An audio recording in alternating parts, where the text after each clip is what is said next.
Welcome back to the show. You're watching My Manchester. If you've just joined us, I'm with actor Nathan Morris in the studio this evening. So Nathan, yes, I don't know where we were in terms of chatty chat because we got so off on a tangent, but that's brilliant. Yeah. I want to talk more about the show that you're actually about to do, if that's okay. Yes.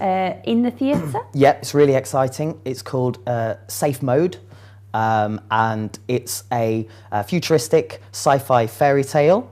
Whoa. Yeah, we're doing a Northwest tour. Which camera am I on? Please come and see me.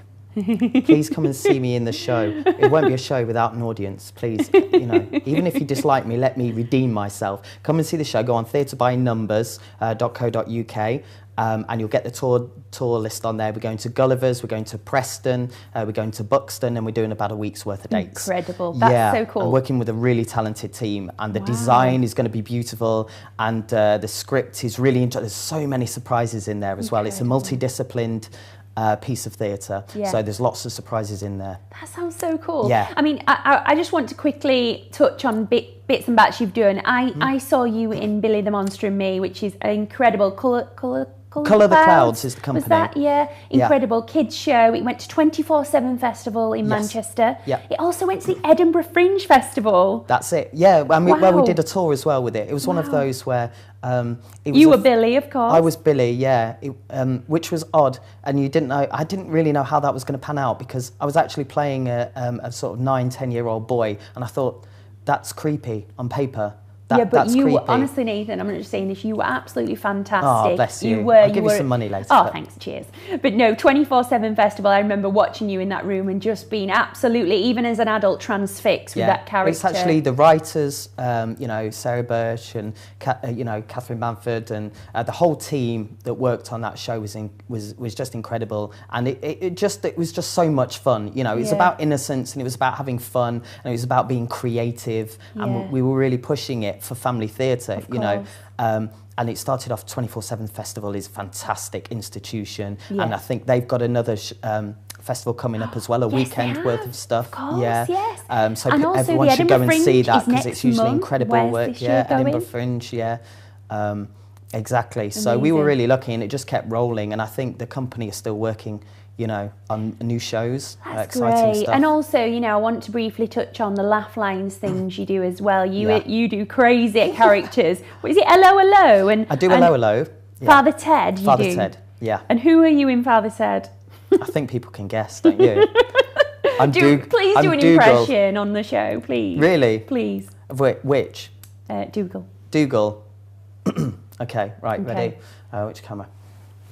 Ah, God, no! I can't believe it, Ted. Can you? Oh, God, no. There you go. You know what? I love that. And you do Hello Hello. Is it Hair Flick? You do Hair Hello Flick Hello? and the Gruber. Gruber. Yeah. Brilliant. So yeah, come on, that's a give lot us a of bit fun. of Gruber. Gruber, well, Gruber is quite soft around the voice like this, and very a little bit camp, you know, like this. But I love Gruber. In fact, many people like Gruber quite a lot. They rather warm to him. I love Hello Hello. Like, he's bringing so many memories back. Oh, you put me on the spot now. From yeah, the go on. 90s, goodness me. Yeah. That was an incredible programme, Hello Hello, wasn't it? Oh, I won't talk about that because I want to bring your next photograph in. It's, what's this show? That's the Transit of Venus. Oh, wow. There's a lot of famous faces there. And I've picked that, it was based on the story of Jeremiah Horrocks and William Crabtree, who lived. Jeremiah Horrocks he predicted and witnessed and documented the transit of Venus in 1639, and he was a local man from Much Hall. And the writer who wrote the show started off in 24/7. Then we did a tour with mainly a different cast. Both casts absolutely incredible. One of my highlights have been in Manchester, actually, working with Manchester-based actors and an amazing writer. And he was a genius mathematician, Jeremiah Horrocks, an astronomer. And, you know, you'd be surprised how many people aren't aware of how much he achieved. you know, he was the first person to discover that the moon orbits the Earth in an elliptic fashion. Yeah. You know, and before that, he was breaking new grounds, and he was incredible. So I learnt a lot doing that show. I was going to say, you know, you must learn so much, obviously not just the lines and the character, but learning so much with every show. I mean, I know Nathan is one of these people, he's a jammy sod, because every time I'm like, Nathan, do you fancy going for a pint? No, I'm rehearsing, I'm doing another show. You're never out of the theatre, you're always in the theatre. I am, honestly, I'm not just avoiding you. I answer your text. Yeah, he's like that, I'm avoiding you, Gem. But honestly, you're always on the stage, which is incredible. You did something recently, I did miss out, I'm gutted I missed this, at the King's Arms. Yeah, The Call of Nature. Brilliant. That's called, written by Mike Heath. Yeah. Two fantastic actors, Darren Lamford, and we had Laura Danielle Sharp as well working on it. That was incredible. It was a very dark, quite experimental piece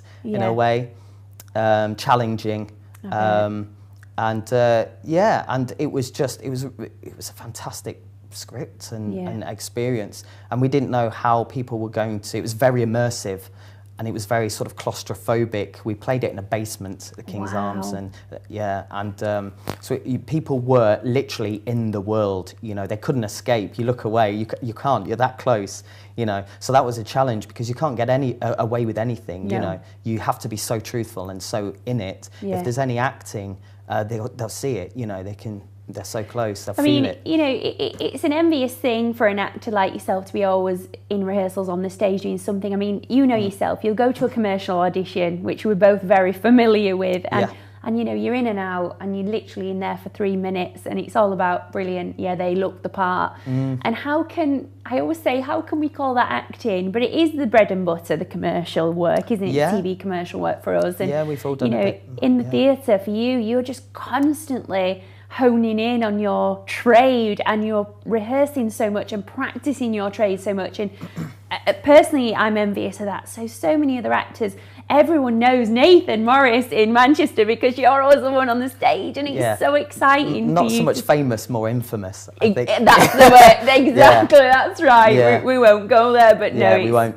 It's cool. I'm lucky. It's so I am cool. lucky. You're very lucky. And mainly because of the productions I've been allowed to be involved in, and the people. You know, I mean, it's not. You know, it's not just me. You know, I do. You know, I try to do my job as best I can. But it is partly luck in that you get this audition and they see you as right for the role, and then from there you never know how it's going to go.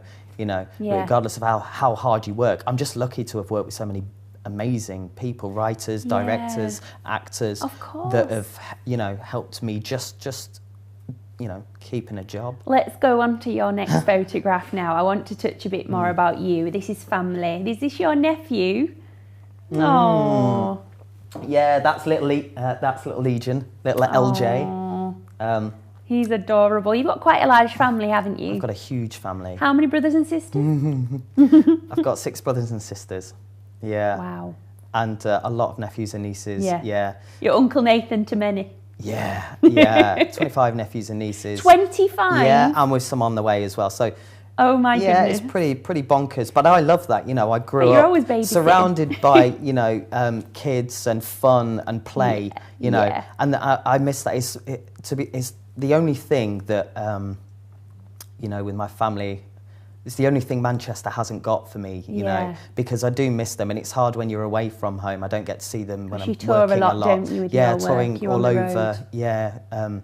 So, out the country. William were mentioning the family. I've got a lovely picture of the family there, actually, the final photograph you brought in. Yeah. There they are. Yeah, I look like a lobster. Yeah, that's us in Portugal. That's my mum and my dad, 2 of my nieces, Lauren and Katie. Who I used to babysit every day when I was young. Yeah, I used to take them to school when I could and pick them up from school and give them their dinner and comb their hair, and get the cots out of their hair and feed them, teach them everything that's wrong in life. Really, the best. I mean, they're so entertaining, kids, because you can just teach them rubbish. You can make them believe anything, and they will, because you're an adult. Told me it was right, Mum. And it's great to just sit back, and sometimes it's years, and then they'll say it in front of their friends and embarrass themselves. It just gives me such satisfaction.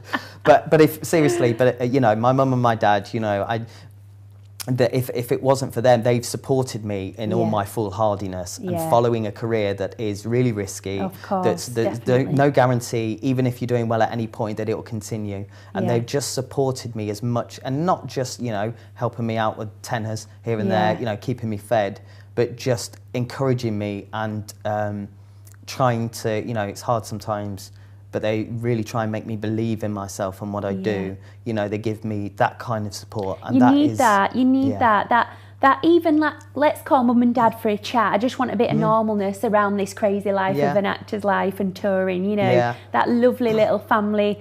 You're all right, pick yourself up, don't be daft, you know, I need that from my mum. Absolutely, yeah. We're very homely people, aren't we? So, you know, and it's difficult when you're away, and you've got a bit of a distance yourself, haven't you? You don't always have to get, you know. And I think as well, your friends need to be supportive as well, you know. Just to wrap it up, Nathan, before we go, the show that you plug in at the moment, Theatre by Numbers? It's Safe Mode. Safe Mode. Go to Theatre by Numbers website, theatrebynumbers.co.uk. Super, that's great. So we'll look out for that. Is it on the road? It will be in a few weeks, So are you we're touring? rehearsing at the minute. Are you hitting Manchester? Yes, we are. We're doing a couple of shows at Gulliver's. We're opening there. I know Gulliver's. Yes. Yeah. There's lots going on at the Fringe in the Northern Quarter.